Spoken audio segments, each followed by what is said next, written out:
Today I'm joined by Kathryn McKenzie. Kathryn is the Managing Director at Mango Insurance.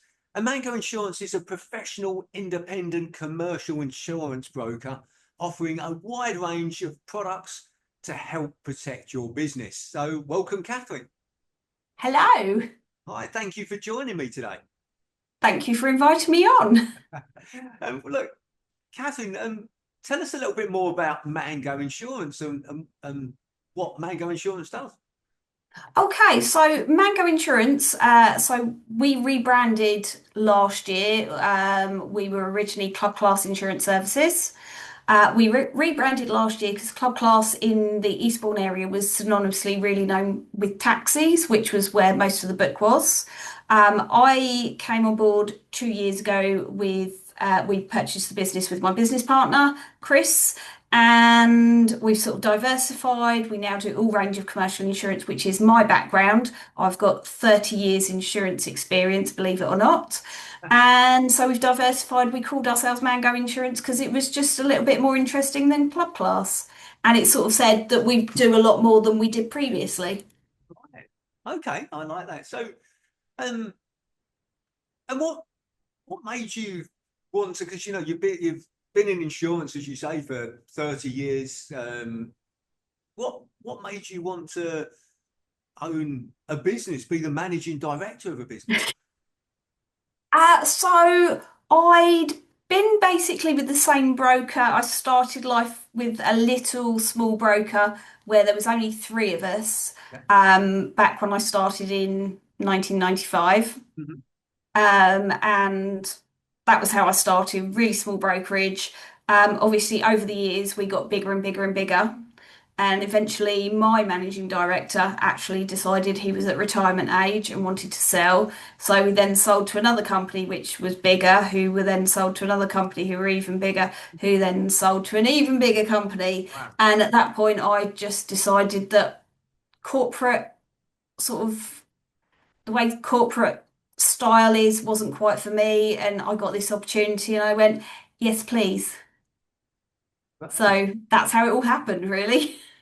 And how do you how different do you find it being the owner of a business rather than, let's just say, just an employee of the business? Because Uh, you've got part ownership, this, as you say, with Chris. So Yeah. So I think that the biggest difference is that I've got a bit more, should we say, decision-making power. So my clients I can choose to deal with my way. I haven't got something that's sort of predetermined and pre-told to me. Um, I can be very much more customer focused. I've got a lot more time to go out and deal with my clients. So it's not just I'm not got so much work that I can't actually look after them properly, and that's really where we wanted to be was actually sort of very sort of customer focused because that was quite important to me, and I felt when you get to the bigger companies, it's quite lacking. So it's very personalized approach. And yeah. So other than that, actually, do you know what? There's not a lot of difference because I deal with the sort of day-to-day running of the business anyway. So quite a lot of my day is still the same, but I've got a lot more uh decision, a bit more clout, I suppose. and and how is that? Because the role of the sort of like managing director, very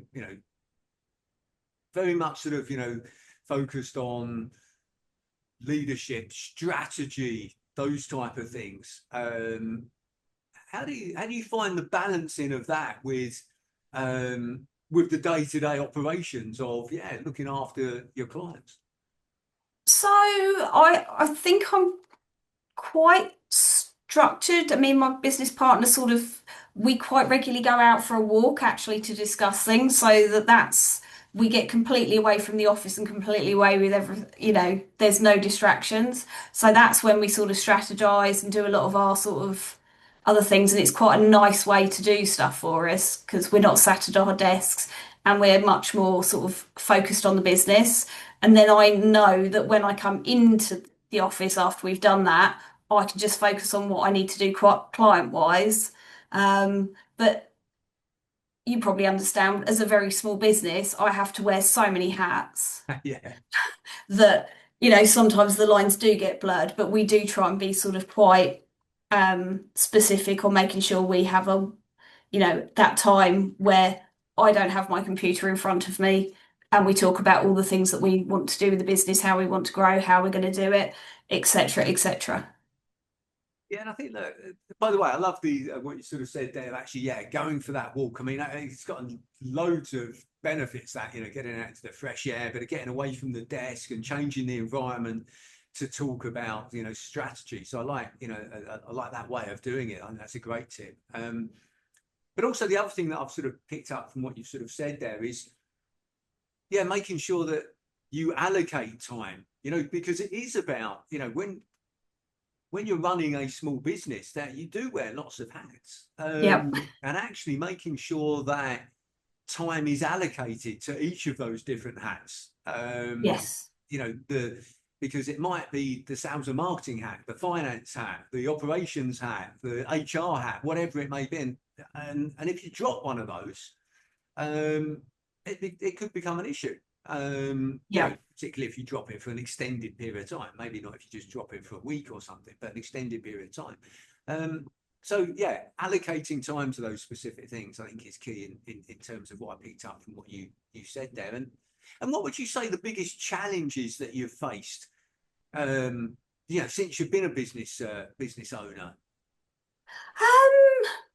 I suppose it's just sometimes it's knowing where to put your, I want to say for a better phrase, eggs, but when you're advertising, where to sort of spend your money, because certain things can work for certain people, but it doesn't work for every business. And sometimes I think it's just getting the name out there, because we're completely sort of, I suppose, new, even though Club Class traded for 20 years before we purchased it. Mango is a completely almost new, because Club Class did taxis and we're sort of new. So it's I think that's probably the biggest challenge, is getting people to know about us, and then obviously understand what we're about, and I suppose get the trust factor there. That's quite important, isn't it, for somebody to trust you to deal with their insurance? Yeah, so I picked up, three things that you said there. One is create awareness of that you're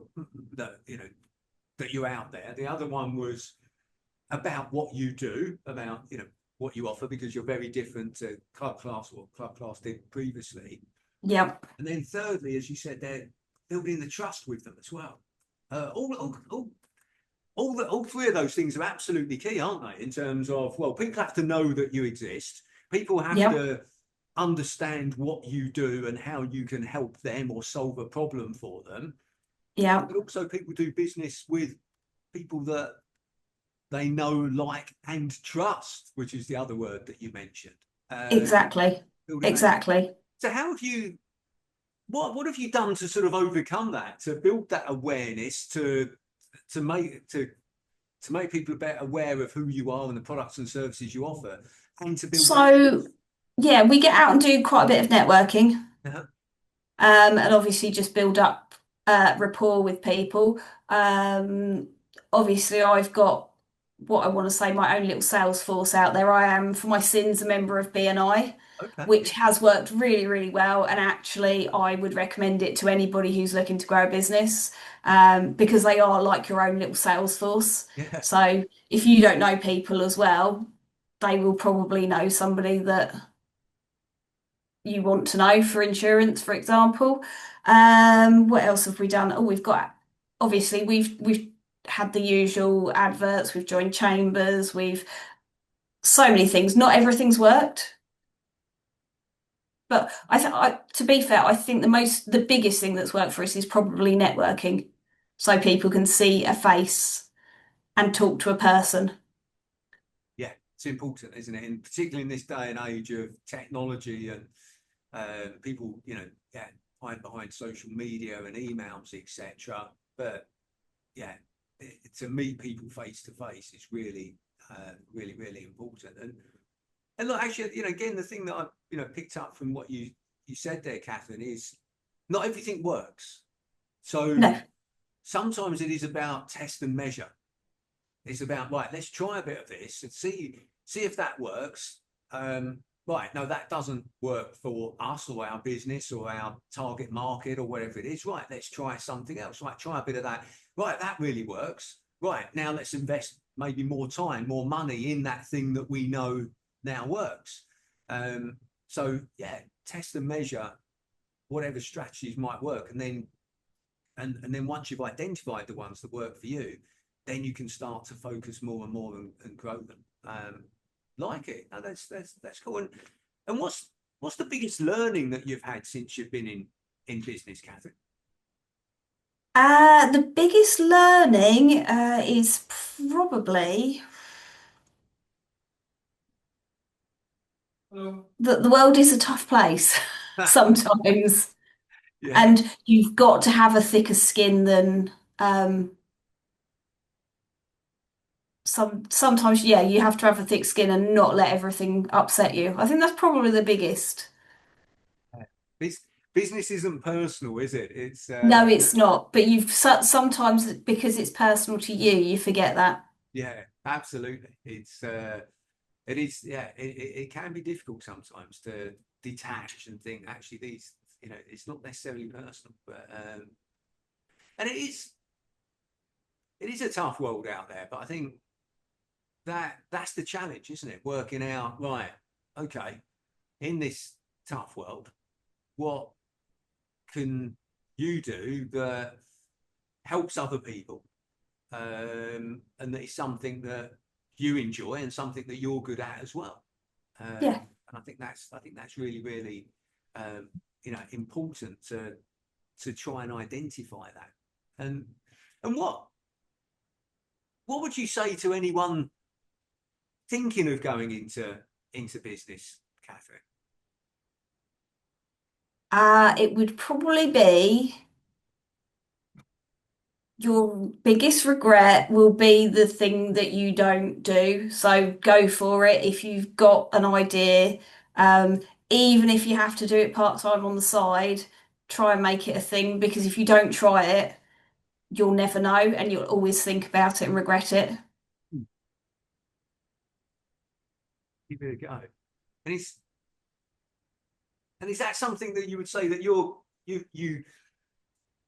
have been quite good at, of just giving things a go, or is it something that you wish you'd done more of? So in some respects, I wish I'd done and started my own business earlier.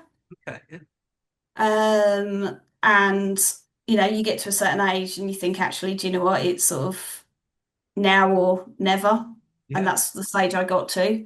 I mean, I wear other hats as well. I'm actually a qualified personal trainer, believe it or not, okay, and a Pilates instructor. So I was doing that for ages, and I actually turned that into a bit of a business as well years ago. yeah. So, but if you don't try something, you just don't know. You can sit there thinking, oh, I wish I'd tried that, or I wish I'd done it. And then you could be there in another 10 years going, oh, why didn't I do that? Mm, yeah, yeah. No, absolutely, I like that. And so there's one question I like to ask everybody that is kind enough to join me on these discussions, and it's linked to what we've just been talking about. But so if you could go back and speak to an 18-year-old you, what would you say to yourself? So if I could go back and speak to 18-year-old me, I would have actually probably told them to buy that flat you saw originally